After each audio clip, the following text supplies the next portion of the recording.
Hello, everybody at Friendship Village of Dublin. Well, it's the second half of August already, but I hope you're feeling blessed. In fact, that's what I want to talk about today. I want to talk a little bit about the blessings of God. And I want to do that through the eyes of a person in the Old Testament, somebody you're probably familiar with. You would know him as Abraham. But before he was known as Abraham, he was known as Abram. God comes to Abram and speaks to him. He speaks to him in his homeland, an area of the Middle East known as Ur. And Ur is kind of that area in the Middle East where Kuwait, Iraq, and Saudi Arabia come together. Well, God appears to Abram and he instructs him to go to the land of Canaan. Abram was a descendant of one of Noah's sons, Shem. And Shem, along with a broader group of tribes and people known as the Sabaeans, worshipped a pantheon of gods, both in nature and in the cosmos. So they worshiped the sun, the moon, the stars, and many things in nature. And this was Abram's background. The story I'd like to share with you comes from Genesis chapter 12, and it begins at verse 1. This is what it says. Now the Lord said to Abram, "Go from your country and your kindred and your father's house to the land that I will show you." So we have a question right up front maybe. Why did God choose Abram? Of all the people in the world, why did he choose Abram? Well, the fact is, we just don't know. We don't know why God selected Abram. Perhaps God saw something in Abram. Maybe he saw a willingness or a desire or a heart inclined to listen and to obey the voice of God. But we don't know. But God asked Abram to do something that might have been difficult, even heartbreaking. God asked Abram to leave his country. He asked him to leave his community. He asked him to leave his family by faith and go to a place he wasn't even sure of, a place that God would ultimately direct him to. You know, sometimes I wonder if God wants us to be willing to live for the future rather than to remain in the comfortable presence. That's kind of what he was asking of Abram. Our story continues in Genesis chapter 12, verse 2. This is what it says. "And I will make of you a great nation, and I will bless you and make your name great, so that you will be a blessing." If Abram will obey God, God promises him 4 blessings. The first blessing is this, that God would make Abram a great nation. You know, once Abram leaves his home country and travels to Canaan, there he would become known as the Hebrew. And that word Hebrew simply is derived from a name, the name Eber, E-B-E-R. Eber was a grandson of Shem, whose name means simply one from beyond the Tigris and the Euphrates River. Second, God would bless him. He's not told what the blessing would be, and that's okay, because any blessing from God is ultimately good. Thirdly, God said that he would make him a name that is great. He's not told what that means either, but it doesn't matter, because anytime God makes somebody's name great, it's for God's glory. And fourthly, God said he would do all this for Abram so that Abram would be a blessing. God blessed Abram to be a blessing. And this is so important for us to hear in our day and our time. God doesn't bless us so that we can have his best and keep the blessing to ourselves. God blesses us in order to be a blessing to others. So how has God blessed you? How has he blessed me? Well, for some of us, God blesses us with good health. Maybe so that we can bless those who don't have good health. For some of us, God has blessed us financially. Maybe so that we can help those who aren't as financially well off as we are. For some of us, God has blessed spiritually. Maybe so that we can help others grow and mature spiritually. So do you see how all that works? God doesn't give me financial prosperity so that I can buy more stuff, more toys, more playthings, more items of comfort and convenience. God blesses me financially so that he can meet the needs of others through me. But sometimes we resist passing the blessing on to others. In fact, sometimes we resist the requirements to receive the blessing in the first place.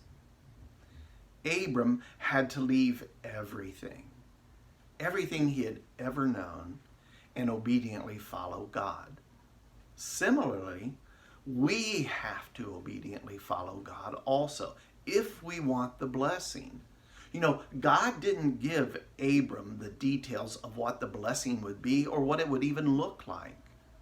And I think he does that with us too sometimes. He gives us the blessing on kind of as a need-to-know basis. Just do the next thing in front of you to receive or be a blessing. Our story continues in Genesis 12, verse 3. This is what it says. I will bless those who bless you, and him who dishonors you I will curse. And in you all the families of the earth shall be blessed. Do you see what God does here? God promises to bless those who bless Abram. Before anyone who dishonors or despises Abram, God says he will curse. Now, what that curse is, I have no idea. I don't know what he means by that. But what this does, it allows Abram to pass the blessing on without fear of who gets it and or somebody taking advantage of him. We worry about that sometimes. Sometimes the person who doesn't like us or doesn't like what we believe or what we stand for may intimidate us into keeping the blessing to ourselves rather than passing it on to somebody else. You know, it's that idea in the New Testament where it says to not cast your pearls before swine, that idea of not giving something to others because they might not appreciate it. Well, God takes care of all that. You can trust God with the blessing. Our story continues in Genesis 12, verse 4. This is what it says. So Abram went, as the Lord had told him, and Lot went with him. Abram was 75 years old when he departed from Haran. So by faith, Abram chose to obey and follow God with his life. And do you see how old he was? He was 75 years old. Abram started a whole new life and service to God as a senior citizen. You know what? We're never too old to be a blessing to others. We're never too old to go where God wants us to go and do the things he wants us to do. And here's what I'm convinced of. Whatever God asks us to do, he'll enable us to do also. Our story continues in Genesis chapter 12, verses 5 and 6, and this is what it says. And Abram took Sarah his wife, and Lot his brother's son, and all their possessions that they had gathered, and the people that they had acquired in Haran, and they set out to go to the land of Canaan. When they came to the land of Canaan, Abram passed through the land to the place at Shechem, to the oak of Moreh. At that time, the Canaanites were in the land. So Abram travels from his homeland of Ur to what is modern-day Syria. And then he travels from modern-day Syria to Egypt because there's a drought and there's a famine. Then after the drought and the famine, he travels from Egypt to Canaan. And as a Hebrew, he ends up in what is modern-day Israel. Abram had the opportunity to be a blessing to others all along the journey. That's true for you and me also. We have the opportunity to bless others throughout our journey in life. It doesn't matter where God puts us next, we can still be a blessing. Now, our story wraps up in Genesis chapter 12, verse 7. This is what it says. Then the Lord appeared to Abram and said, "To your offspring I will give this land." So he built there an altar to the Lord who had appeared to him. So do you see what Abraham does when he arrives where God has sent him? He worships God. Abram's life had been transformed by faith and the journey, from an idol worshiper to a worshiper of the one true God, Jehovah. Abram worships God for having blessed him. And now the future would be that Abram would be a blessing to all the families of the earth. Everybody. Not just the Hebrews, like himself, but every tribe, even groups of people he had once been part of, the Sabaeans. I hope you know that God has blessed you to be a blessing to others. The greatest blessing that you can be to anybody is to help them to know the one true God and his son Jesus. God never defined for Abram what the blessing would look like.